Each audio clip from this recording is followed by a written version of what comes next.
자, 나오신 그 걸음 예수 그리스도의 이름으로 환영합니다. 다시 한 번 더 하나님이 또 이전에 함께 하십니다. 앞서도 말씀드린 바와 같이 여러분들 공예배가 선포되어지고 교회의 이름으로 그리고 주님이 주신 그 권위로 선포되어지는 그 장소에 하나님이 늘 임하십니다.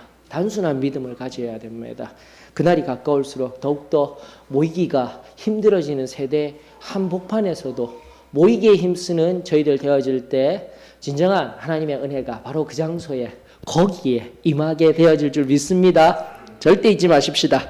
자, 오늘 이제 또다시 이사야 7, 8장 들어갑니다. 자, 잠깐 멈추어 서서 우리 연대기의 흐름 속에서는 열왕기하 16장에서 멈추어 섰습니다. 맞습니까? 아하스 왕 우시아라고도 하는 그 왕 앞에 멈추어 서서 일어나는 일들 우리가 살펴보고 있습니다. 열왕기하 16장에 의하면은 바로 북이스라엘과 아람의 연합군이 남유다를 침공하였습니다. 바로 그때 침공하여서 물리쳐진 장면은 우리가 바라볼 수 있는데 어떻게 무슨 일이 일어나서 되어졌는지는 이런 선지서 이사야서의 도움과 그리고 다른 역대하의 도움들을 받으면서 입체화시켜야 돼요. 그래서 성경을 항상 커다란 틀 안에서 먼저 바라보는 시각을 가지고 묵상에 또 좁은 자리에 현미경식 하나님의 말씀을 또 새기고 그것을 깊게 넓게 통찰하여서 내 삶에 적용하며 성령님과 동행하며 나아가는 삶, 그것이 우리의 삶을 풍성하게 하는 첩경이 되어지게 될 줄 믿습니다. 그래서 이런 말씀을 살피고 말씀을 깊이 바라보고 나아가는 시간들 계속해서 귀하게 여기시는 은혜가 있기를 원합니다. 자, 오늘 또 이사야 7장, 8장 우리 함께 나아가 보도록 하십시다. 이미 앞전 강의에서 말씀드린 바와 같이 그 유명한 성구 마태복음 1장 23절에 등장하였던 그 유명한 성구가 오늘 3번이나 등장합니다. 제가 미리 말씀드렸어요. 7, 8장 속에서만 그 임마누엘이라는 용어가 3번이나 등장하는데 또 유심히 관찰하신 분들은 2번밖에 없던데요. 그런데 3번이나 나와요. 그 하나는 어디에 숨었는지도 한번 찾아보십시다. 이러면서 우리 또 하나님의 말씀 살펴볼 수 있었으면 좋겠습니다. 자, 먼저 질문하면서 서로 나누면서 한번 가보십시다.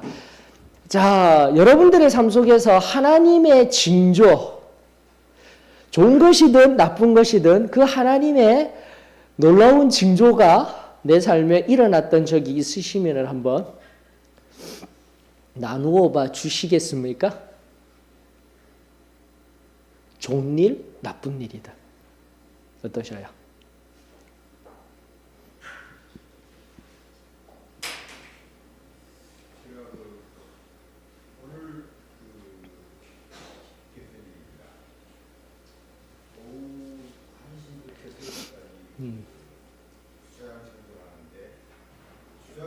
아무렇게나 닦으면 마포 볼로로 닦으면 될 것 같은데 반장이 까다로운 주문을 합니다. 그리고 내 몸이 별로 성취를 못하는데 까다로운 주문을 내가 소화를 할 수가 있을까? 그런데 반장의 말을 캐치는 바로 했습니다. 그래서 이렇게 하면 되는 겁니까? 그렇게 하라고 그러세요. 그래서 하려고 하는데 몸이 말을 잘 듣질 않습니다. 힘이 없어서.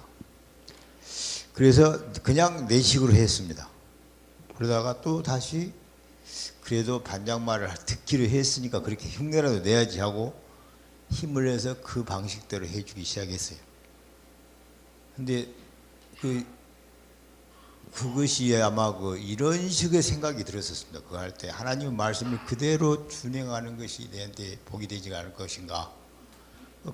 나의 상관이 나에게 지시한 대로 그대로 해야지. 앞에서는 예해놓고 뒤에 가서는 어머니거리 하는 것이 못마땅했죠, 제가.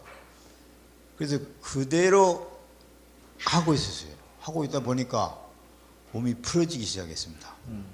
그래가지고 드디어 몸이 제대로 움직이기 시작하면서 그전에 느끼지 못했던 내가 한 20년은 젊어진 듯한 느낌으로 닦을 수가 있었고 다른 두 사람은 동료가 왔을 때 내가 빌빌대고 있는 폼이 아니고 힘있게 일하는 것을 그들에게 보여줄 수가 있었습니다. 이런 것을 일을 할 때에도 저에게 얕은 신앙의 사람에게 하나님의 말씀과 순종이라는 것을 생각할 수 있도록 하여 주신 하나님께 감사를 드립니다.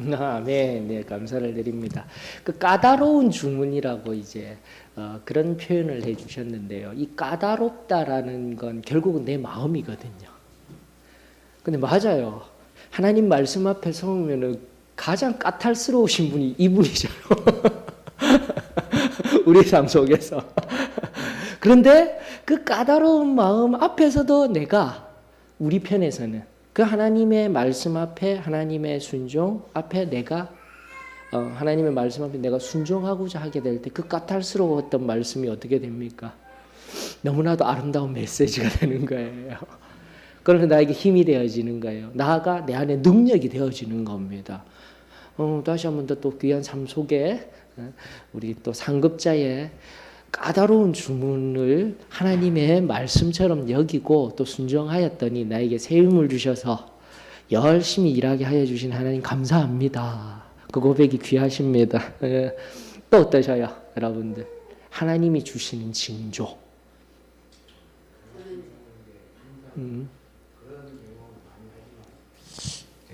가족들하고 있을 때에 이제 좀 지났지만은 세월이 지났지만 그 은혜가 이제 대학교 시험을 딱 봤을 때 이제 우리는 이제 학교가 합격이 됐다 그래서 3월달에 등록금만 내면 준비하면 되겠다 이렇게 했는데 뭐 준비금인가 뭔가 50만 원을 미리서 뭐 내야 된다. 우리는 그거 이제 까맣게 뭐 생각도 안 하고 있던 돈이 그때 당시 굉장히 우리가 좀 돈을 궁핍함을 받고 있는 차에 그 돈을 갖다가 준비하려면 참 힘들 그런 상황이었었는데 날짜도 임박하고 이렇게 하는데 굉장히 어려운 상황이었었는데 그래도 마음속에 하나님이 함께 하시겠지, 하나님이 도와주시겠지 이런 마음이 있었기 때문에 막 조급하고 그런 마음은 없었어요.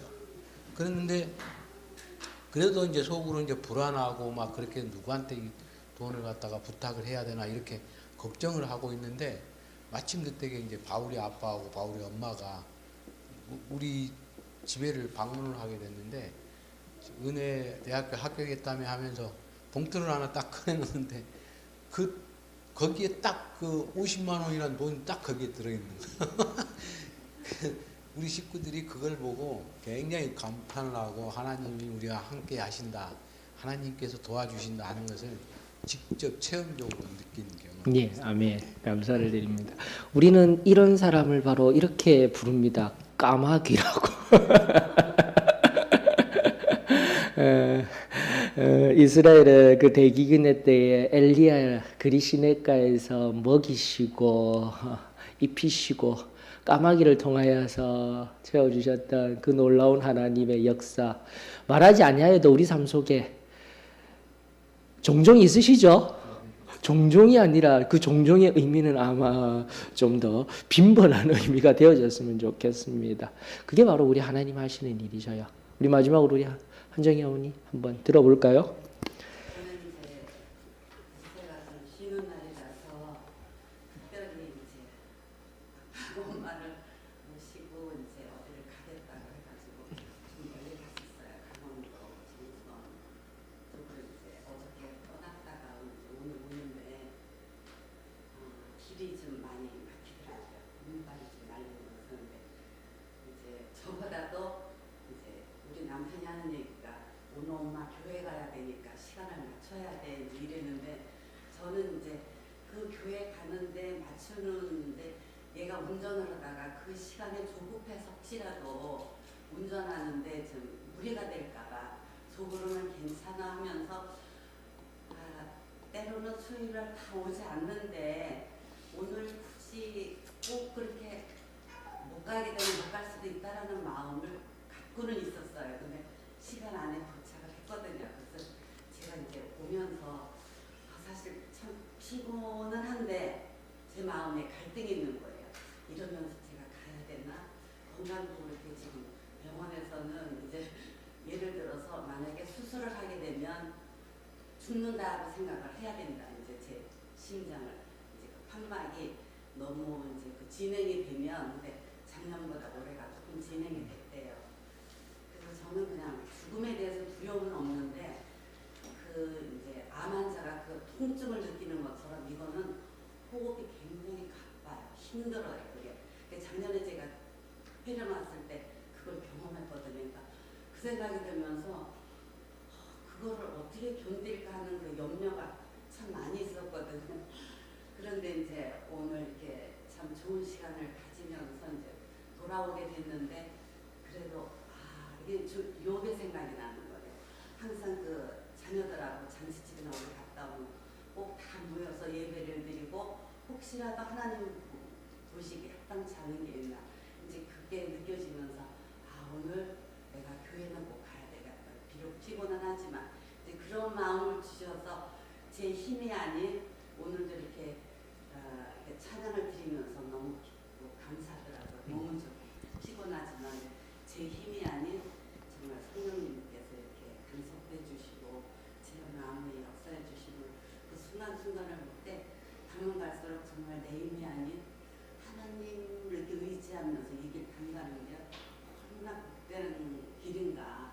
그리고 이것보다 내가 더 사랑할 수는 없다라는 게 오늘 이렇게 어저께 떠나면서 좋은 시간을 가졌지만 그 하나님 사랑을 놓치지 않게 해주시는 거 생각해요.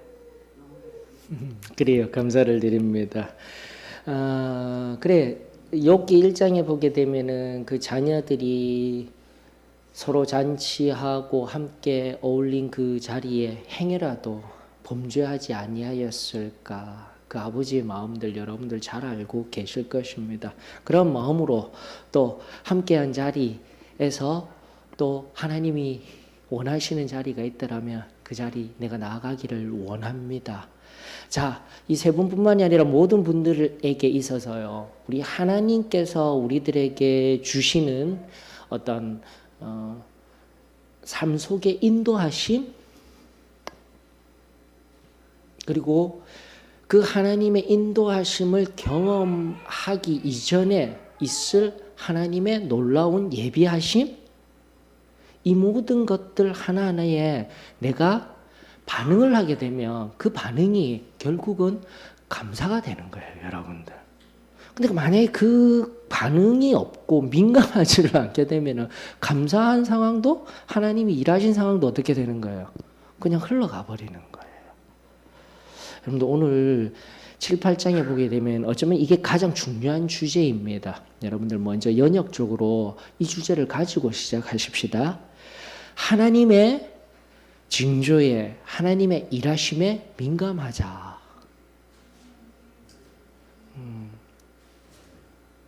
우리가 삶을 걸어가면서 하나님이 우리들에게 보여주실 징조 그리고 함께 하실 그 모든 은혜들 다시 한 번 더 그것을 그저 지나치지 말고 내가 반응하며 감사하며 찬양하며 높여드리며 예배하게 될 때 내 삶은 하나님 앞에 너무나도 풍성한 자리로 나아갈 수 있습니다. 그리고 그에 반해 일단은 이스라엘을 향한 말이지만 황폐하여진 자리에서 엉긴 적과 꿀로서 그냥 아무렇게나 제가 한 번씩 이야기합니다. 생각 없이 신앙에 관한 통찰 없이 살아가게 되면 사는 대로 생각하게 된다고요. 사는 것에 맞춰서 신앙함도 따라오게 돼 있어요, 여러분들. 그러면서 나는 잘 믿었다라고 생각하는데 우리가 정말 궁극적으로 생각해 보아야 할 것은 그렇게 사는 대로 신앙하였던 내 삶을 하나님이 인정하시느냐, 그렇지 않느냐 굉장히 중요해요, 여러분들. 평생을 신앙생활을 하였음에도 불구하고. 자, 그런 차원에서 오늘 말씀이 우리에게 들려주시는 이 이사야 7, 8장의 말씀 또 살피면서 우리 하나님 앞에 또 겸손히 설 수 있는 말씀 앞에 우리가 가졌던 생각들을 내어놓을 수 있는 귀한 시간들이 되어지기를 원합니다. 자, 7장 우리 다 같이 한번 또 통독하고 함께 나아가도록 하십시다. 이사야 7장입니다. 우시아의 손자요 요담의 아들인 유다의 아스 왕 때에 아람의 르신 왕과 르말리아의 아들 이스라엘의 베가 왕이 올라와서 예루살렘을 쳤으나 능히 이기지 못하니라. 어떤 사람이 다윗의 집에 알려 이르되 아람이 에브라임과 동맹하였다 하였으므로 왕의 마음과 그의 백성의 마음이 숲이 바람에 흔들림같이 흔들렸더라. 그때 여호와께서 이사야에게 이르시되 너와 내 아들 스알 야숲은 윗못 수도 끝 세탁자의 밭 큰 길에 나가서 아하스를 만나 그에게 이르기를 너는 삼가며 조용하라. 르신과 아람과 르말리아의 아들이 심히 노할지라도 이들은 연기나는 두 부직갱이 그루터기에 불과하니 두려워하지 말며 낙심하지 말라. 아람과 네브라임과 르말리아의 아들이 악한 꾀로 너를 대적하여 이르기를 우리가 올라가 유다를 쳐서 그것을 쓰러뜨리고 다보엘의 아들을 그 중에 세워 왕으로 삼자 하였으나 주 여호와의 말씀이 그 일은 서지 못하며 이루어지지 못하리라. 대저 아람의 머리는 다메섹이요 다메섹의 머리는 르신이며 65년 내에 에브라임이 패망하여 다시는 나라를 이루지 못할 것이며 에브라임의 머리는 사마리아요 사마리아의 머리는 르말리아의 아들이니라. 만일 너희가 굳게 믿지 아니하면 너희는 굳게 서지 못하리라 하시니라. 여호와께서 또 아하스에게 말씀하여 이르시되 너는 내 하나님 여호와께 한 징조를 구하되 깊은 데에서든지 높은 데에서든지 구하라 하시니 아하스가 이르되 나는 구하지 아니하겠나이다. 나는 여호와를 시험하지 아니하겠나이다 한지라. 이사야가 이르되 다윗의 집이 원하건대 들을지어다. 너희가 사람을 괴롭히고서 그것을 작은 일로 여겨 또 나의 하나님을 괴롭히려 하느냐. 그러므로 주께서 친히 징조를 너희에게 주실 것이라. 보라, 처녀가 잉태하여 아들을 낳을 것이요 그의 이름을 임마누엘이라 하리라. 그가 악을 버리며 선을 택할 줄 알 때가 되면 엉긴 젖과 꿀을 먹을 것이라. 대저 이 아이가 악을 버리며 선을 택할 줄 알기 전에 내가 미워하는 두 왕의 땅이 황폐하게 되리라. 여호와께서 에브라임이 유다를 떠날 때부터 당하여 보지 못한 날을 너와 내 백성과 내 아버지 집에 임하게 하시리니 곧 아수르 왕이 오는 날이니라. 그날에는 여호와께서 애굽 하소에서 먼 곳의 파리와 아수르 땅의 벌을 부르시리니 다 와서 거친 골짜기와 바위 틈과 가시나무 울타리와 모든 소장에 앉으리라. 그날에는 주께서 하수 저쪽에서 세네온 온삭도 곧 아수르 왕으로 내 백성의 머리털과 발털을 미실 것이요 수염도 깎으시리라. 그날에는 사람이 한 어린 암소와 두 양을 기르리니 그것들이 내는 젖이 많으므로 엉긴 젖을 먹을 것이라. 그 땅 가운데에 남아있는 자는 엉긴 젖과 꿀을 먹으리라. 그날에는 1000그루의 은 1000개의 가치가 있는 포도나무가 있던 곳마다 찔레와 가시가 날 것이라. 온 땅에 찔레와 가시가 있으므로 화살과 활을 가지고 그리로 갈 것이요 보습으로 갈던 모든 산에도 찔레와 가시 때문에 두려워서 그리로 가지 못할 것이요 그 땅은 소를 풀어놓으며 양이 밟는 곳이 되리라. 아멘. 자, 7장과 8장 이렇게 읽어보시고 살펴보신 가운데 혹시라도 하시거나 하신 것이 있다라면은 말씀해 주셔요.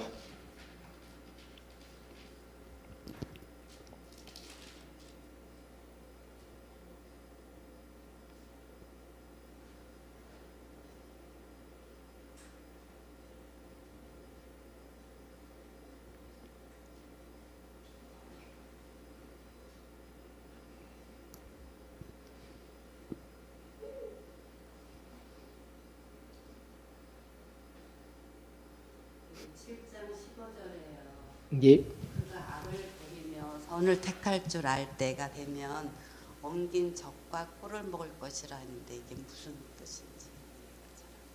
예. 이제 하나씩 이제 풀어내 나가야 되는 겁니다. 15절 같은 경우 임마누엘이라는 그 아이가 악을 택하고 선을 택할 줄 알게 되는 나이, 그리고 구약에서 통상적으로 이야기하는 이러한 아이가 되는 것, 이제 태어날 아이가 될 때 한 3살 정도? 2년 내지 3년을 의미합니다. 그런 차원에서 우리 교리적으로 이야기할 때 우리도 마찬가지예요. 특별히 우리는 저 아이들 있죠.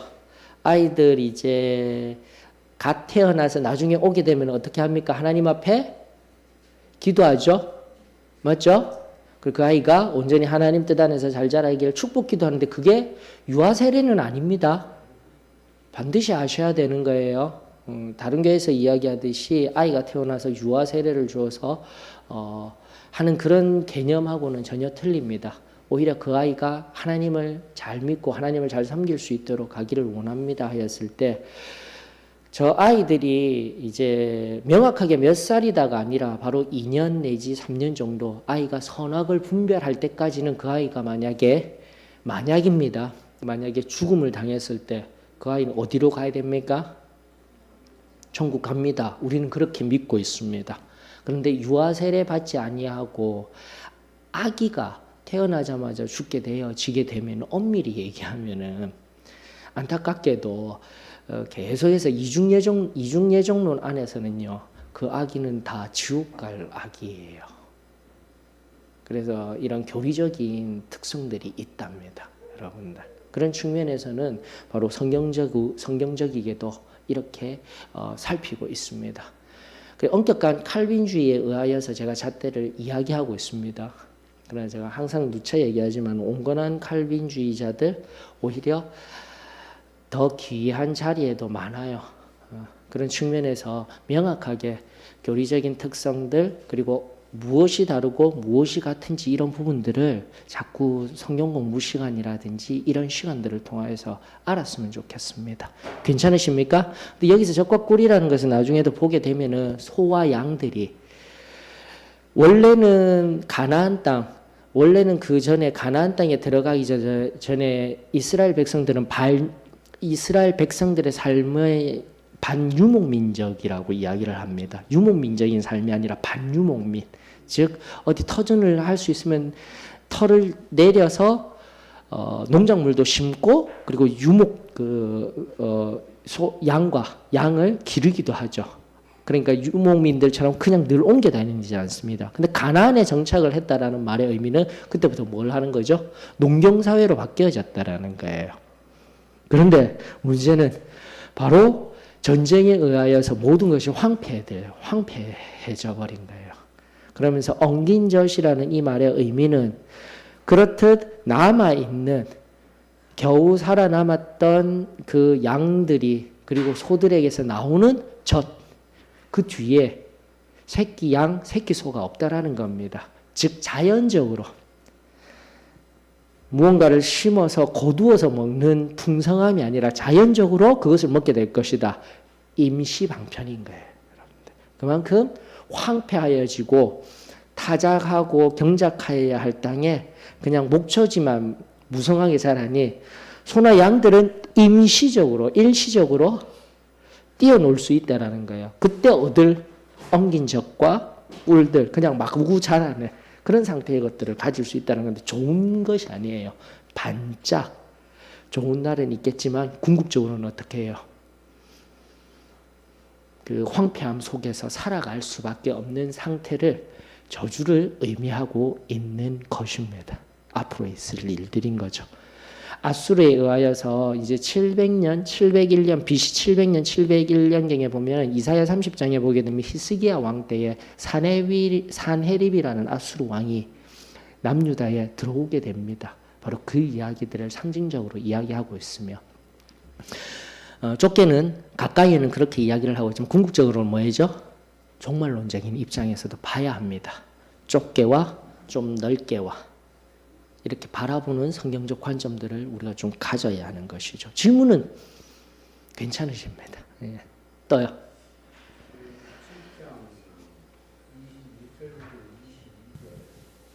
여기 좀 이해가 안 가는 말이에요. 7절? 네, 7장 21절, 22절 그날에는 사람이 어린 암소와 두 양을 기르리니 뭐 그것들을 내는 젖이 많으므로 엉킨 젖을 먹을 것이라. 그 땅 가운데 남아있는 자는 엉킨 젖과 꿀을 먹으리라. 그게 조금 제가 좀 지금까지 얘기했던 것입니다.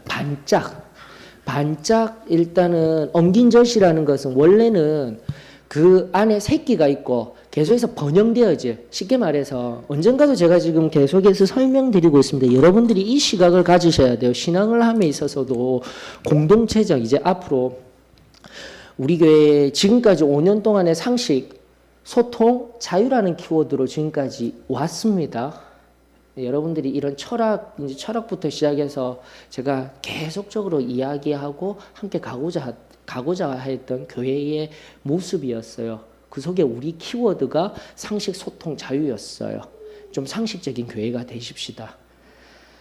상식이 통하지 아니하는 사회 속에서 교회만큼은 좀 상식적인 교회가 되십시다. 그리고 소통하는 교회가 되십시다. 그로 말미암아 자유를 누리십시다 했는데, 앞으로는 지난번 선교적 교회 특강하면서도 말씀드린 바와 같이 3가지 중요한 키워드, 내년도부터 시행될 5년 동안의 키워드는 복음, 문화, 공동체입니다. 다시 한 번 더, 복음, 문화, 공동체입니다. 그런 전략 속에서 계속 나아가게 될 터인데, 여러분들 왜 공동체가 중요하냐면, 오늘날 신앙 보셔요. 제가 그러면서 이제 계속해서 우리 교회를 향하여서 부족하지만 종의 입술을 통해서 외치는 게 뭐냐면은, 다시 한 번 더 주관화된 경험적 인식, 제가 좀 어렵게 풀이하였지만 그렇게 표현할 수밖에 없어요. 하나님은 없어요. 그러나 옛적에 하나님은 계셨다라고 좀 믿습니다. 근데 이미 나에게 굳어진 신앙이 있어요. 하나님이 있는지 없는지를 살펴야 돼요. 하나님이 없으면 다시 한 번 더 주관화된, 내 신앙이라는 것 자체가 주관화되어 있어요. 계속해서 강조하고 있습니다. 이미 공식적인 예배가 있음에도 불구하고 안 나와도 돼. 그거 누가 한 거라는 거예요. 가장 기본적인 것들. 비단 그것뿐만이 아니라 이미 내가 오래된 신앙으로 인하여서 이미 내가 지금 주관화되어서, 내가 주가 되어서 내 삶의 경험 속에서 인식되어진 신앙으로 살아가고 있어요. 그거 깨트려야 합니다, 여러분들. 그렇게 하지 않으면 내 개인의 신앙으로 끝나버려요. 저는 그 신앙을 가지고 천국에 간다 안 간다 그 얘기 하고 싶지도 않아요. 여러분들이 어느 정도 이제 조금씩 더 이제 계속되어지면, 요즘 무슨 교회에 제가 삼위일체 신학 얘기도 많이 하고 교회 이슈가 되어지면 또 이슈가 되고 있는 게, 그러니까 저쪽 개혁주의라는, 우리는 개혁신앙을 가지고 있어야 돼요. 오직 믿음으로 솔라 피데 솔라 스크립추라. 그래서 제가 지금 성경을 굉장히 강조하고 있습니다. 오직 성경, 그다음 오직 솔라 그라시아, 오직 은혜예요, 여러분들. 이게 바로 우리 지금 속한 우리 개혁 신앙은 가지고 있어야 돼요. 근데 개혁주의하고는 틀려요. 그럼에도 불구하고 개혁주의 안에서 활발하게 칭의론이 대두되고 있는 게, 이제 톰 라이트라는 학자라든지 그런 분들을 통해서, 또 뭐 한 번씩 언급해드렸던 플로신학교의 김세윤 박사님 같은 분, 그런 분들, 개혁주의 신앙 내에서도 이중 구원론 해서, 제가 끊임없이 우리는 당연한 듯이 알고 있었지만은 시점상의 구원, 그리고 또 뭐가 있다고요? 궁극적인 이 기간 가운데 구원이 있다. 이제 그거 치열하게 얘기 나누고 있는 거예요, 여러분들. 그래서 저는 우리 성도들이 정말 우리가 바르게 받았구나, 그리고 그 바르다라는 것을 성경 속에서 자꾸 답을 찾아 나아가세요, 여러분들. 뭘 상대화시켜서 이야기를 하지는 않을 겁니다. 그러면서도 이런 부분들, 저런 부분들, 목사님이 그리고 말씀해 주시는 분이 오늘날에도 권위가 점점 사라져가고 있으며, 네이버 하나님들이 판을 치고 있잖아요. 목사님한테 안 물어도 되잖아요. 기도 안 받아도 되잖아요. 포털에다 다 치면은 다 알고 다 나누고, 상담도 거기에다가 하면은 다 나오는데요. 그런 시대인데요. 좀 씁쓸해요. 그러면서 내가 아프거나 힘이 들 때는 이제 정말 하나님의 말씀을 선포하며 진정한 예배라는 것은 하나님이 임재하신 그 자리에 제사장으로서 그렇기 때문에 내려와서는 형제 자매이지만 그 자리에서 제사장으로서 그것을 이루어가고 있는 예배라는 큰 틀을 정말 거룩한 자리에서 바라봐야 되는데 이제 그런 것도 없잖아요. 그냥 스마트폰으로 바라보고 그런 하나하나 전통적인 시각에 우리가 가졌던 예배, 기도, 찬양 이런 영역들이 조금씩 뭐 간간히 이야기가 되면 철학적으로 해체가 되어지고 다원화라는 오늘날의 포스트 모더니즘 속에서 내 신앙이 점점 더 나도 모르는 사이에 세속화되면서 내가 주인이 돼버리게 되면 무슨 문제가 생기냐면 공동체가 없어요. 그게 첫 번째 문제입니다. 모이지를 않게 되는 거예요. 오늘날 도시교회의 핵심 문제인 거예요. 여러분들. 바빠서. 바쁘다라는 말의 중심은 우선성이 어디에 있는 겁니까? 예배 드리는 것보다 뭐요? 왜? 이게 핵심인 겁니다. 다른 이유 없어요. 또 일이 없어서 좀 일찍 마쳤는데 수요일 날 뭐 합니까? 집에 가서 좀 쉬어야지. TV 보고. 이게 다 지금 우리 속에 내가 주관화된 내 경험적 인식에서 정하고 있는 내 안의 우상들이라고. 저는 제가 새로운 것을 막 이야기하지 않는다니까요. 다시 한번 우리가 가졌던 전통적인 신앙을 원래 가지고 있던 것을 지금 자꾸 시대 상황 안에서 문화 속에서 재해석을 다시 하고 있다니까요. 우리 다음 청년들이 다음 세대들이 들을 수 있도록. 다시 한번 개인의 신앙 얘기해 드렸습니다. 공동체든 개인이든 무슨 이거 그래프 제가 그려드렸죠? 맞죠? 태어났다라면 뭐가 있어요? 성장기가 있죠. 그 다음에 인생의 점점 찍으면 반드시 뭐가 있다라는 거예요. 쇠퇴기가 있고 결국은 죽음을 맞이하게 됩니다. 이 그래프 반드시 있어요. 우리 인생. 그런데 바로 이 전점에 뭐가 준비되는 거예요?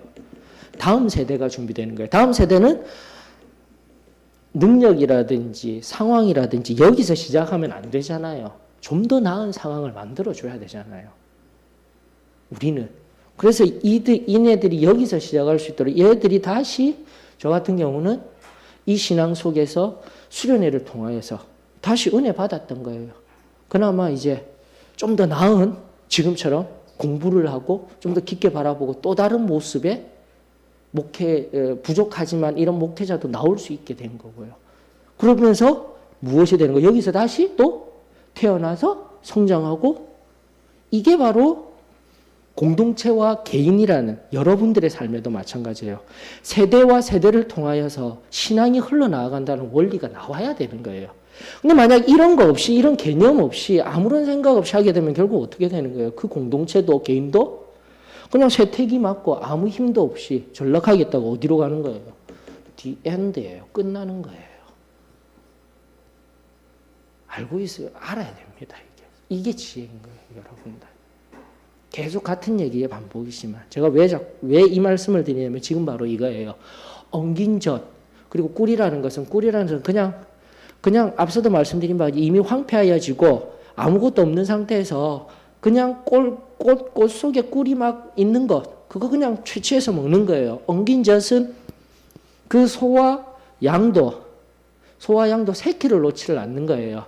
한두 마리 이 개념입니다. 왜 한 마리 소고 두 마리 양이고 이렇게까지는 생각하시지 마셔요. 한 마리 소, 두 마리 양 새끼가 없는 거예요. 희망이 없이 끝난 거예요, 여러분. 그걸 지금 이야기하고 있는 거예요. 엄밀히 말해서 성경이 이야기하는 끝은요. 우리 세대는 끝까지 갈 수 있어요.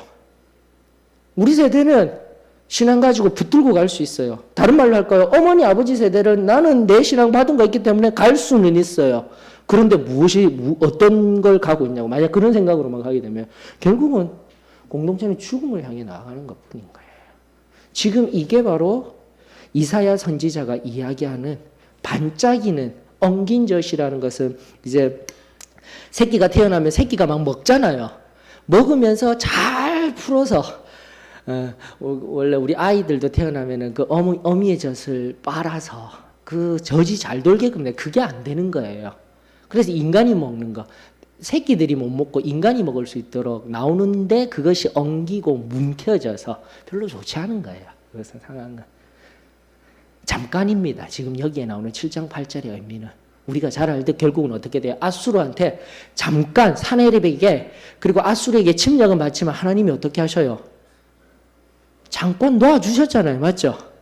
잠깐 놔두셨잖아요. 이런 의미들을 해석학적인 그 종말론적인 의미들 짧은 역사에 있었던 의미들과 함께 멀리 바라보셔야 돼요. 지금도 마찬가지입니다. 내가 가지고 있는 지금 잠깐의 행복, 물질 이게 뭐가 여러분들 천외천 아니던가요?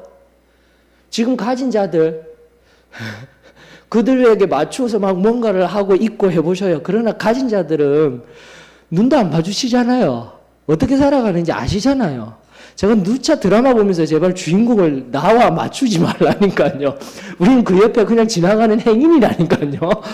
왜 자꾸 주인공의 그 드라마 주인공들을 다 나로 착각하며 살려고 하는 겁니까? 우리 자꾸 그런 허상 속에서 살아가면 안 됩니다. 믿음 안에서 신앙 안에서 다시 한 번 더 세대와 세대를 이어가시며 일하시는 나만을 바라보지 말며 하나님을 바라보게 되면 이러한 지혜들이 성령을 통하여서 우리들에게 이루어지는 거예요. 그러면서 내가 어떻게 살아가야 할까? 다음 세대 우리 자녀들이 잘 먹고 잘 사는 것 그게 중요하지 않은 거예요. 이미 여기 오신 분들은 특권입니다. 이미 이제 또 송구영신 예배 때 준비한 자전거 항상 제가 조금씩 캐치프레이즈를 만들어 드리고 있죠. 올해의 캐치프레이즈 무엇이었습니까? 죽거라. 죽을 만큼 거룩하라였죠. 자전거. 자녀들에게 전수될 위대한 유산은 믿음입니다. 여러분들. 이게 이제 공동체로서 필요해요. 여러분들. 저들에게 남겨줄 거 물질? 아니에요. 이 땅에서 어떻게 물고기를 잡을지 그 지혜를 물려주고 가장 위대한 유산은 반드시 우리 사도의 신앙교회에 가지고 있던 그 믿음을 내어 보내주어야 할 때인 줄 믿습니다. 지금 이 말씀 그렇게 보시면 되는 거예요. 시대의 다음 세대가 끊어져 버리는 거예요. 그리고 구약과 신약을 통틀어서 결국은 내 때는 괜찮아요. 근데 그것이 저주가 되어지는 거예요. 쇠퇴기에서 죽음을 향해서 나아간다라는 것. 그러면서 자꾸 다음 세대들이 바로 여기에서 절정에 있을 때 나는 사라져 갈 때쯤 되었을 때 사람을 세워야 돼요. 항상. 그게 준비가 안 되어지게 되면은 계속 나약해져 가는 상태에서 더 세우기 힘들어지는 거예요. 이런 원리들을 온전히 깨달아서 정말 하나님이 기뻐하시는 교회, 공동체입니다. 맞죠? 나만이 있는 게 아니라 나와 너, 우리가 있는 곳이에요. 항상 이런 관점을 우리가 견지해야 됩니다. 내가 중요한 것이 아니라 내 세대가 중요한 것이 아니라 진정한 건강한 교회, 공동체, 하나님의 나라는 무엇이 중요하다고요? 다음 세대가 가장 중요해요. 원래는. 오늘 너무 좀 거시적이고 큰 이야기들 좀 많이 해드렸는데 죄송합니다. 좀 더 좁혀가지고 우리 한번 바라보도록 하십시다. 시간도 거짓 많이 흘렸어요. 그래도 많은 부분 오늘 또 말씀을 통해서 많이 나왔던 것 같습니다. 여러분들 특히 다른 것들보다도 이 7장 14절 우리 잘 알고 있죠? 맞죠? 7장 14절의 말씀 임마누엘 이것은 궁극적인 예수 그리스도 즉 지금으로부터 지금 이때가 BC 언제냐면은 BC 735년 정도라고 생각하셔요. 735년 그리고 65년 뒤에라고 되어 있죠. 성경에 보면은 65년 뒤에 65년 빼게 되면 670년입니까? 맞죠? BC 670년. 그런데 북이스라엘은 망하기를 언제요? 722년이잖아요. 맞죠?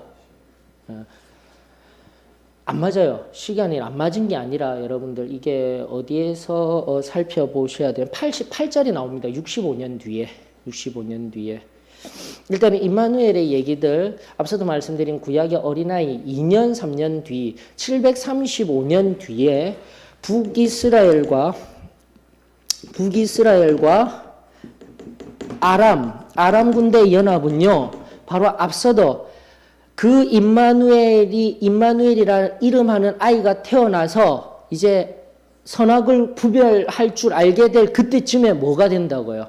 흐트러지게 된다는 거요. 지금의 적군들이 북이스라엘과 아람이 733년경에 바로 누가 등장하게 되냐면은 또 우리 잘 알고 있어요. 결국은 아하스가 누구와 손을 잡았다 했죠? 아니요.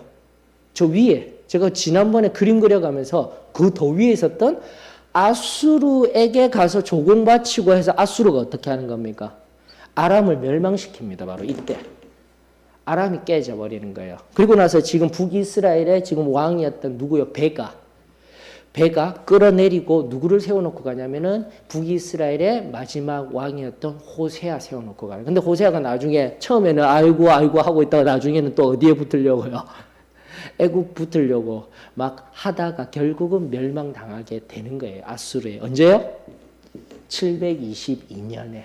이게 지금 앞으로 있을 역사들이고 7장 8장이 이야기하는 바로 그 임마누엘이라는 아이 그리고 마할 여기 8장 1절에 보는 마헬 살랄 하스 바스라고 하고 있는 그 아이 동일합니다. 임마누엘이라는 이름 동일하고 이 마헬 살랄 하스 바스라는 거 옆에 요즘 성경들은 잘 나와 있죠. 그 뜻의 이름이 뭐죠?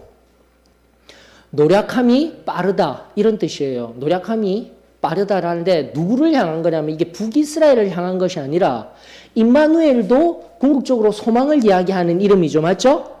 이것도 소망을 이야기하고 있기 때문에 노력함이 빠르다라는 것은 당하는 거예요. 누가 당한다고요? 지금 얘기한 북이스라엘과 아람이 유다편에 있어서 2년 3년 안에 그 아이가 선악을 알기 전에 지금 7장 8절의 말씀은요. 바로 쫓게는 첫 번째 의미에서 쫓게는 바로 이루어질 일들을 이야기하고 있고요. 궁극적으로 누가 오신다고요? 예수 그리스도. 우리 마태복음 1장 23절을 통하여서 이미 알고 있는 예수 그리스도. 나아가 더 궁극적으로는요. 궁극적이라는 말을 먼저 해버렸어요. 더 궁극적이면 안 되는데. 이제 궁극적으로 재림하셔서 오실 임마누엘 하시면 우리와 영원히 궁극적이다라면 완전하게 하실 그 주님이 거하시게 될 것이다라는 것입니다. 그런 장면에서 7장, 8장을 보시면 하면서 한 번 더 읽어보시면 도움이 되실 것입니다. 자, 그런데 65년 뒤에라는 말이 있죠. 맞죠? 8절 한번 읽어보셔요. 7장 8절.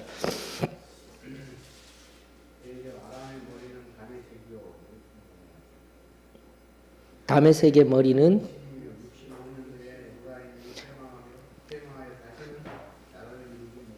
에브라임이 바로 북이스라엘입니다. 맞습니까? 여기서도 우리가 자꾸 관점을 가지셔야 돼요. 왜 북이스라엘에 자꾸 이런 문제가 일어납니까? 왜 북이스라엘을 에브라임이라 합니까? 왜? 다시 한 번 더 교회는요, 하나예요. 그리고 교회는요, 순종하는 단체예요. 절대 북이스라엘과 같이 사람들이 많이 가듯 10지파가 같다 할지라도 그 10지파가 반역하여서 여로보암으로 시작된 나라의 안에 원래적으로 가지고 있던 문제는 무엇입니까? 니만 왕할 수 있나? 나도 왕할 수 있다. 이렇게 할 수 있는 거예요, 여러분들. 지금도 보게 되면 성경에 보게 되면은 그 4절에 보게 되면은 4절, 6절에 있습니다. 다부엘의 아들이라는 사람을 우리가 남유다 들어가서 이 북이스라엘과 아람 군대가 연합하여서 우리 들어가서 다부엘의 아들을 세우자 이미 다 정하고 들어가고 있는 거예요. 남유다에 침공을 하려고. 근데 여러분들 이스라엘의 왕은 누가 세우십니까? 그리고 이스라엘의 왕은 누구십니까? 하나님이시잖아요. 사람이 세우는 것 아니에요. 강대국들이 세우는 것 아니에요.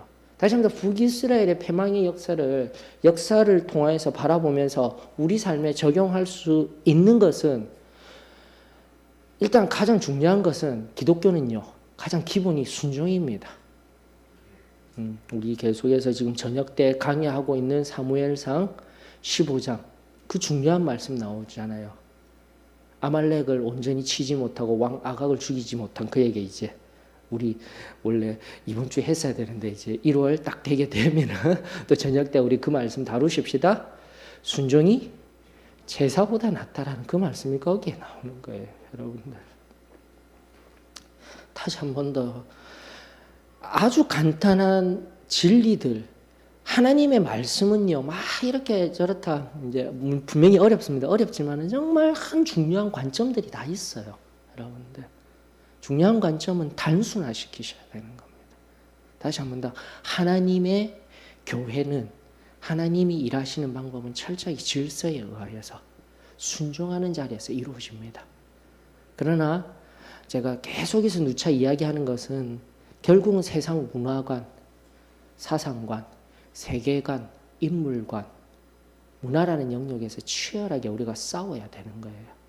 우리 젊은이들에게 지금의 영적인 최전선은요, 문화입니다. 문화, 여러분들. 방금 알려드린 바와 같이 세계관과의 싸움이에요.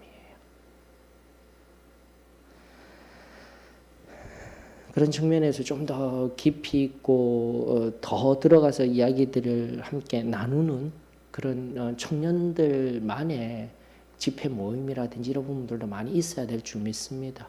그러나 그럼에도 불구하고 우리 교회 안에 어린아이로부터 노인까지 나아가는 이 걸음 속에서 목사님 설교, 말씀 이 모든 것들이 통합하여서 나아가고 있기 때문에 내가 한편에 치우쳐서 판단을 하려고 하게 되면 상대적으로 판단할 거리들 엄청 많아요, 여러분들. 그러나 우리가 그러할 때마다 항상 기준 뭐라고요? 질서를 존중하며 순종하는 것이 최고라는 거예요. 설교는요, 계속해서 말씀해 선포입니다, 선포. 더 이상 설교 가지고 비판하고 제가 또 다시 들어가게 되면 주관화된 경험적 인식이라는 영역 속에서 우리가 얼마나 어리석은 행동들을 많이 하였는지 말씀 앞에서 우리 자신을 끄집어내어서 자꾸 깨트려야 돼요. 문화도 깨트려야 돼요. 잘못된 것들 하나하나. 자, 그러면서 지금 말씀에 의하면은 우리 지금 계속해서 제가 전체적으로 오늘은 이미 시작한 시간부터 이 큰 틀에서 살펴왔기 때문에 조금 크게 좁게 바라보는 것이 아니라 좀 넓혀서 바라보고 있습니다. 자, 8절에 의하면은 722년에 분명히 멸망했죠, 맞죠? 12년 몇 년입니까 지금? 13년 맞죠? 13년 만에 멸망했는데 성경은 뭐라고 해요? 에브라임은 에브라임이라고 하는 북이스라엘을 가리키는 거죠. 65년 후에라고 되어 있어요. 그러면 670년인 거예요, 여러분들. 그래서 자꾸 성경을요, 첫 번째에 자꾸 성경을 성경으로 자꾸 바라볼 수 있어야 돼요. 670년에 무슨 일이 일어났느냐? 바로 에스라서로 가면 됩니다. 에스라서 4장으로 한번 가보십시다. 지금으로부터 670년에 무슨 일이 일어났는지. 에스라서 4장 2절과 10절을 한번 읽어보셔요. 누가 큰 소리로 한번 읽어봐 주셔요. 4장 2절 10절.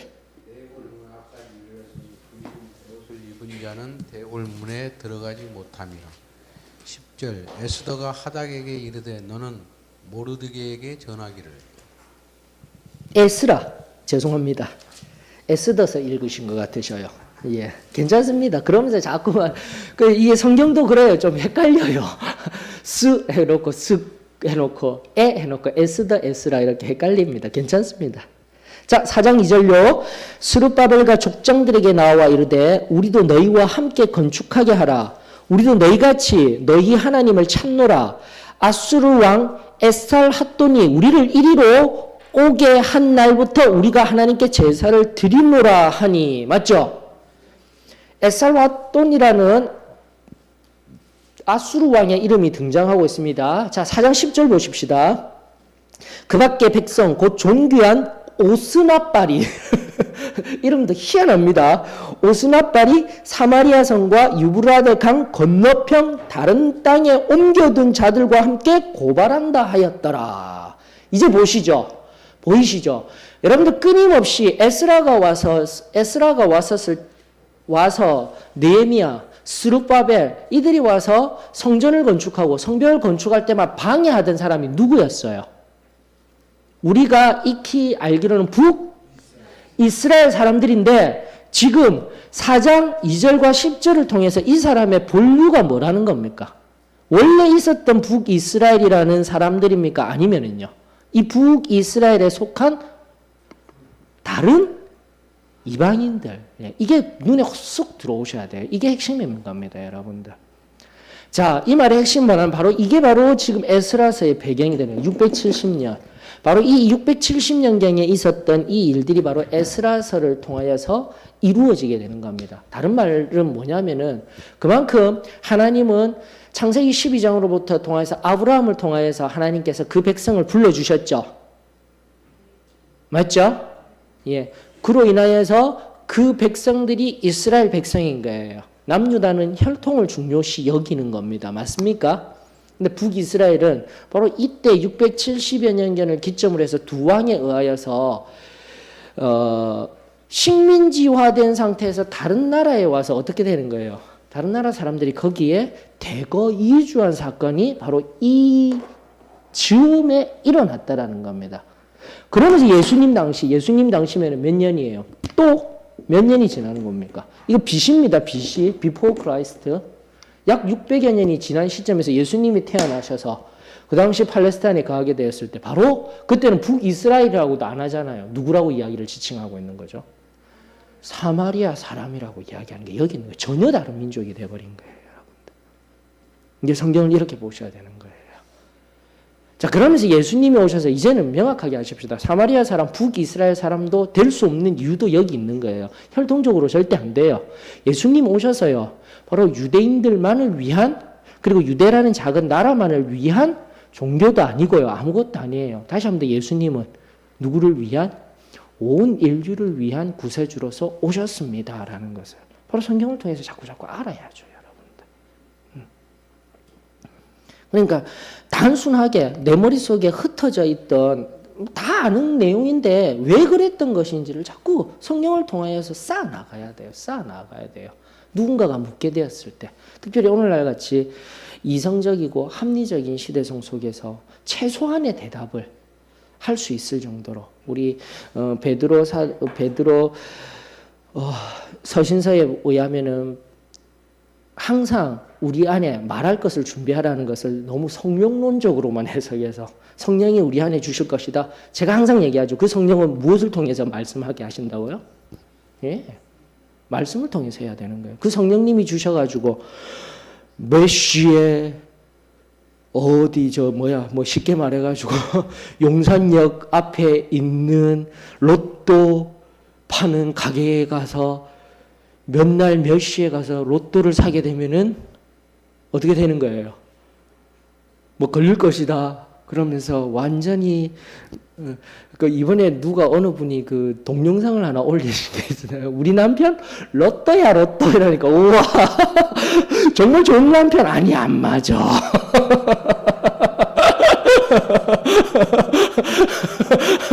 안 맞아. 뭐가 얼마나 웃었는지. 로또라는 말이 이제 좋은 의미가 아니라 뭐요? 안 맞아. 우리 남편 로또야. 라는 말이 그렇게 사용되어 있던데 여러분 그거 동일한 겁니다. 성령님이 그렇게 일하시지 않으셔요. 오늘날에 우리가 수많은 잘못된 행동들 뭡니까? 교회 건물 크게 짓는다고 어디 가니까 하나님이 노란 황금 물결을 보여주시더라. 저 땅을 사야 돼. 교회 짓는다고 사야 돼. 근데 그런 여기까지. 절대 은사주의, 오늘날에 횡행하는 은사주의 성령론적인 것에 대해서 우리는 경계심을 가져야 합니다. 우리는 오순절 교회임에도 불구하고 성령을 의지하여야 하지만은 다시금 균형을 가져야 됩니다. 우리는 복음주의적이에요. 다시 한 번 더 성령 하나님은 항상 무엇을 통하여서 말씀하신다고요? 말씀을 통하여서요. 그래야 말씀을 알아야지. 그저 세상에 나아갔을 때 성령이 말씀하시게끔 따라 그냥 말을 주시면 그렇게 말을 하면 돼. 이제는 그런 시대가 아니라는 거예요. 하나님의 말씀을 통하여서 우리 하나님의 살아계신가 놀라운 일들 증거하는 은혜가 우리 이제로부터 우리 세대로부터 넉넉히 이루어지기를 주의 이름으로 축원합니다. 그 말씀의 빛이 환히 비치고 성령 하나님이 역사하시도록 그렇게 예비되는 은혜들이 일어났으면 좋겠습니다. 이해되셨죠? 65년 이제는 뭐야 이거 이런 걸 어떻게 믿어 하는 것이 아니라 다시 한 번 더 성경은 성경으로 해석하며 나아가야 합니다. 우리 잊지 마십시다. 자, 그러면서 제가 항상 왜 이 선지서를 바라보면서 선지서 맞습니다. 선지서를 예언서와 같이 여기고 묵시록같이 여기지 말라고 하였습니다. 저주가 나오고 황폐가 나오고 오늘도 엉킨 젖 꿀 나왔을 때 그런 저주와 심판에 관한 이야기만 나오는 것이 아니라 뭐요? 무엇? 소망이 있다라고 했잖아요. 그게 여러분들 얼마나 선지서를 읽다 보면 얼마나 하나님의 사랑의 음성, 소망의 음성들이 있는데 자, 소망의 음성들 무엇입니까? 4절에도 보니까 우리 하나님이 뭐라고 이야기하고 계시죠? 그에게 이르기를 너는 삼가며 조용하라. 맞죠? 그 아람과 북이스라엘과 아람 앞에서 벌벌 떨고 있을 아하스 앞에 나가서 어떻게 하라고요? 이렇게 이야기하라는 겁니다. 하나님은 우리들에게 말씀하시길 너는 삼가며 조용하라. 르신과 아람과 르말리아의 아들이 심히 노할지라도 이들은 연기나는 두 부직갱이 그루터기에 불과하니 두려워하지 말며 낙심하지 말라라. 있잖아요. 이 가지에 얼마 남지 않은 가지에 불타가지고 없어질 그 이야기를 하고 있는 거예요. 이제 끝난다라는 거예요. 그것을 더욱더 명확하게 얘기하는 게 자꾸 선과 악을 분별할 나이 때쯤 2, 3년 뒤에 이루어졌다니까요. 꼭 기억하세요. 르신이라 하면 아람의 군대였습니다. 그러면서 열왕기하 16장에 보게 되면 어디에 갔었어요? 다메섹, 아람의 수도입니다. 아람의 수도 갔다가 그 제단 그대로 하려고 해서 아하스가 그 하나님 앞에 우상을 섬기고 그대로 예루살렘에 지어라 하면서 끔찍한 일을 범하게 되잖아요. 이미 우리가 살폈던 거예요. 이 시간들을 통해서. 그래서 성경과 성경을 자꾸 이어야 되는 거예요, 여러분들. 자, 그러면서 우리 하나님이 주시는 말씀은 삼가고 조용하라라고 말씀하여 주시네요. 이런 정언 명법 긍정어법으로 이야기하고 계십니다. 긍정어법 즉 지난번에도 선교적 교회론하면서 변화가 되게 되면은 무엇이 먼저 선행되어진다고 했습니까? 빙이 되고 나면은 두잉이 일어나는 거예요. 빙 없이 두잉도 텔링도 안 되는 거예요. 그래서 제가 철학적인 요소 말이 먼저냐 행위가 먼저냐 닭과 달걀의 문제라고 하였습니다. 근데 그런 어려운 부분들은 다 내려놓고 오늘날 크리스찬으로 살아가려면 첫 번째 필요한 게 뭐예요? 내가 변화가 되어져야 되는 거예요. 이게 중요해요. 교회로서 무언가를 하려고 해보세요, 여러분들. 교회가 가장 많은 일들을 하고 있어요. 종교의 어떤 단체보다도. 그런데 그 많은 일을 하고 있음에도 불구하고 세상 사람들이 어떻게 보는 줄 아십니까? 쟤네들 이렇게 해주고 그 좋은 일하고 사회 참여해줘서 다 해주고 또 못하려고 항상 이런 눈으로 바라보고 있는 거예요. 왜입니까? 그거 좀 주고 바로 뭐 해요? 예수 믿으세요. 이미 다 알고 있다니까요, 우리 전략은. 근데 그게 바로 빙이 안 돼서 일어나는 거라니까요. 우리가 다시 한 번 더 앞서도 제가 톰 라이튼이 그런 얘기 했지만은, 이게 어디서부터 뭐라고 그래. 구원받아서 내 입으로 그냥 시인하면서 구원받았습니다. 이렇게 돼버린 것을 개혁주의 전통이라 해버린 그 굳어진 시각이요. 이런 말 잘못하게 되면 2단이네 3단이네 해도 우리는 그렇게 하지 아니하였으며 웨슬레적인 입장에서도 마찬가지고요. 개혁주의 안에서도 지금 계속 이야기가 되어지고 있다니까요. 거기에 관심이 있으신 분은 언젠가 또 다시 얘기를 해요. 여러분들 다시 한 번 더 전인격적인 만남이 이루어져야 되는 거예요. 우리 교리적인 시각으로는 구원의 체험적인 신앙이 있어야 하는 겁니다. 변화가 있어야 돼요. 그게 크리스찬이에요, 여러분들. 오직 믿음으로라는 그 공로사상, 카톨릭의 공로사상에 극렬하게 반대편에 서야 할 개혁자들의 절박함이 있었기 때문에 그 오직 믿음으로 하나님의 은혜로 그 시대에는 그렇게만 이야기를 했었어야 되는 거예요. 내가 믿습니다. 그 믿음만으로 구원받습니다. 근데 오늘날 보셔요. 그 믿음으로 인하여서 그 삶 속에서 우리가 믿습니다 해놓고는 우리 삶이 지금 어때요? 세상에 아무런 빛과 소금도 안 되고 있잖아요. 심각하게 고민해야 되는 거예요. 그래서 서신서들을 바라보면서 바울은 결코 믿습니다 해서 여기로 끝난 것이 아니라 바로 아직까지 우리가 걸어가야 할 이미와 아직의 단계에서 아직까지 하나님 앞에 믿음을 드리며 나아갈 이야기들을 하고 있다. 바울의 서신뿐만이 아니라 서신서 대부분이 그 얘기하고 있다. 우리는 이미 오래전부터 얘기하고 있었잖아요. 구원받았습니까? 그럼 뭐 해야 된다고요? 승리해야 된다라잖아요. 구원만 받고 끝난 게 아니라니까요. 근데 오늘날 우리 안에서도 다시 한 번 더 주관화된 경험 인식. 제가 계속 얘기하고 있습니다. 내 마음대로 신앙이 굳어진 거예요, 지금. 옛적에 받았던 그 신앙으로 말미암아 안 된다라는 겁니다. 다시 한번 말씀 앞에서 끊임없이 우리 자신을 점검하며 하나님을 꼭 붙들며 나아가는 은혜가 있기를 원합니다. 하나님이 우리와 여러분들 이제 결론으로 나가십시다. 임마누엘 뜻이 뭐예요? 맞죠? 근데 제가 지난주 주보 가정재단 하면서 한 번 더 정리합니다. 제가 그 전에 설교했지만은 우리 사도의 신앙교회 설교문 없잖아요. 올라가다 보면 준비해 놓고 있지만 어떨 때는 보면은 그 설교 틀은 있었지만은 다 못하고 나와요. 그럴 때 조금 더 다시 한 번 더 다듬어서 제가 그 다음 주에 또 가정재단으로 섬기라고 내어드렸잖아요. 여러분들 임마누엘이라는 그 뜻 뭐 어떻게 했어요? 임 함께 아누 우리 엘 하나님 이거밖에 없어요. 문장이 아니에요. 다시요. 임 전치사 위드 뭐뭐와 함께 아누 우리 대명사예요, 여러분들. 그 다음에 엘 하나님 임마누엘. 그런데 우리는 어떻게 해요? 하나님이 우리와 함께 계시다 이렇게 하고 있는 거예요. 아니라니까요. 그래서 뭐라고 제가 결론을 내었냐면 지난주 주보 있으면 꼭 가져가셔 보세요. 동사가 없어요. 동사가 없다라는 말의 의미는 하나님이 우리와 함께 하시는데 동사가 없다라는 것은 우리의 생각과 우리의 모든 것을 초월하고 초월하셔서 일하신다라는 거예요, 여러분들. 이걸 깨달아야 돼요. 또다시 내가 주관적인 내 신앙의 틀 안에서 하나님은 이렇게만 해야 돼. 성령님은 이렇게만 해야 돼. 그걸 넘어서야 돼요.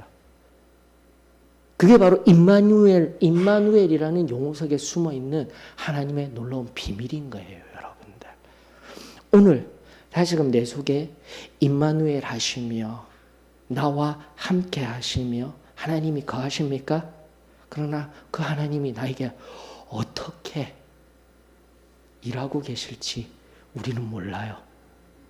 그 하나님을 인정하며 또 그 하나님이 내 생각보다 더 크게 일하실 수 있도록 그 하나님이 내 안에서 자유롭게 일하실 수 있도록 나 자신을 온전히 내어드리는 은혜가 저와 여러분들에게 임하여지기를 원합니다. 말씀을 통하여서요. 다시 한번 성령을 통하여서요. 내가 아무렇게나 하는 신앙이 되어지지 아니하였으면 좋겠습니다. 그러면서 8장에 여러분들 결국은 지금처럼 임마누엘을 해야 됩니다. 여러분들 8장 자 이제 알려드릴게요. 7장 14절 8장 8절에는 임마누엘 찾으셨죠? 근데 도대체 목사님 아무리 봐도 임마누엘 없는데요. 10절에 있습니다. 8장 10절에 맞습니까? 맞죠? 이게 이제 임마누엘을 풀어서 또 해놨죠. 번역해놨죠. 예. 자, 항상 제가 얘기합니다. 7, 8장을 제가 맥락적으로 이렇게 이야기하면서 결국은 3번이나 나왔다라는 의미는 그만큼 중요하다라는 거예요. 임마누엘 개념.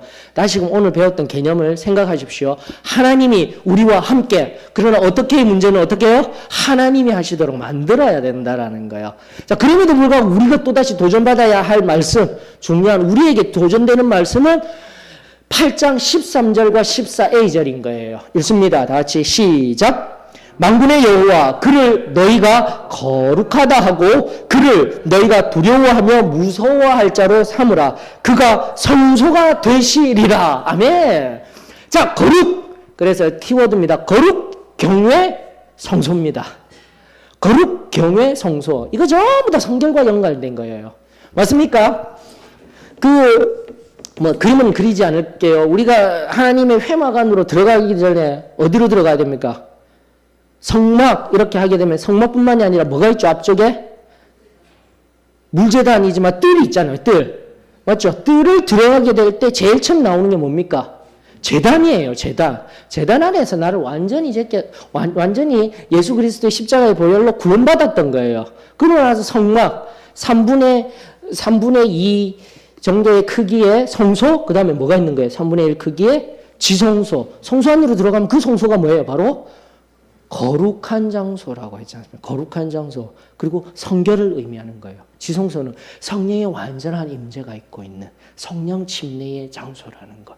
지금도 보셔요, 여러분들. 지금 내가 계속 부족한 제가 계속 강조하는 게 뭐예요?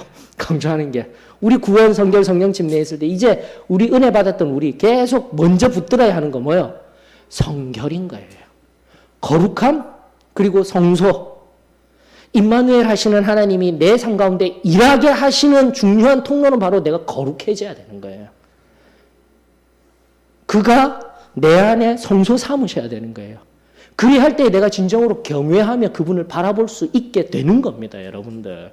거룩이 없이는 하나님과 동행할 수가 없는 거예요. 거룩이 없이는 그분을 경외할 수가 없는 거예요.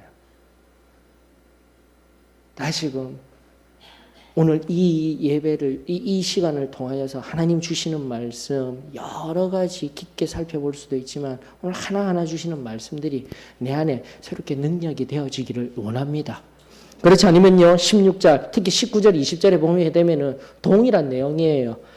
어떤 사람이 너희에게 말하기를 19절입니다. 주절거리며 속살거리는 신접 환자와 마술사에게 오늘날에요. 과학이, 이성이, 합리주의가 횡행하고 있지만 그에 반해 오늘 젊은이들에게 강력하게 역사하는 게 초현실주의, 현실을 타파하여서 이상한 영적인 세계에 신접하고 뭐 사이키, 그거 심리학적인 용어인데도 사이코에 의한 사이키 해가지고 어떤 영적인 능력이라고 이야기하면서 동물하고도 이야기하는 사람이 있다 얘기하고요. 뭐 엊그저께도 뉴스 하나 났잖아요. UFO 정말 연구하고 있어요. 그것도 나왔죠. 근데 이런 시대예요. 과학적으로, 이성적으로, 합리적으로 이해되지 않음에도 불구하고 오늘날 자꾸 영적으로 엉뚱한 다른 영적이란 말은 기독교가 이야기하는 영적인 것이 아니라 자꾸 눈에 보이지 않는 것들 찾으며 나아가고 있잖아요. 여러분들 그 신의 한복판만 가도 뭐가 있습니까? 신의 한복판에 쭉 사람도 있죠. 먹는 식당도 있고요. 그 천막 같은 게 뭐라고 하죠? 예? 그 포장마차 같이 술을 파는 곳이 아니라 먹는 집도 있지만 그 중간에 또 뭐 있냐면 사주팔자. 뭐잖아요. 아무렇지도 않게 가서 보고 있잖아요. 여러분 기독교인인데도 들어가서 좀 봐주세요. 이런 거 있지 않습니까? 근데 신명기에 의하면 그거 어떻게 하고 있어요, 하나님이? 큰일 납니다. 돌에 맞습니다. 시대가 이렇다는 거예요. 시대를 잘 분별해야 됩니다. 그러면서 지금도 19, 20절의 말씀을 통하여서 이 시대에 그저 그냥 아무렇지도 아니하게 접할 수 있도록 우리들에게 이야기하고 있지만 하나님은 명확하게 이야기한 우상숭배, 절대 우리가 바라봐서는 안 될 것들, 이 이야기를 하면서 결국은 하나님의 말씀, 16절의 말씀에 의하듯 율법을 내 제자들 가운데서 봉함하라. 봉함하라는 다른 말로 꼭 지키고 있으라. 그 말씀 그대로 안고 있으라. 하나님의 말씀이요. 선지서, 예언서, 묵시록과 같다 할지라도 하나님의 말씀은 단순합니다, 여러분들. 또 오늘 이 말씀들을 통하여서 다시금 임마누엘의 하나님의 뜻, 그리고 오늘 우리가 해야 할 것들 계속해서 매진하며 경건의 훈련을 게을리하지 말아야 할 영역, 거룩, 경외함, 그리고 내 안에 우리 주님이 성소 삼으시는 깨끗함들이 우리들에게 필요합니다. 무엇을 통하여서요? 하나님의 말씀을 통하여서. 네.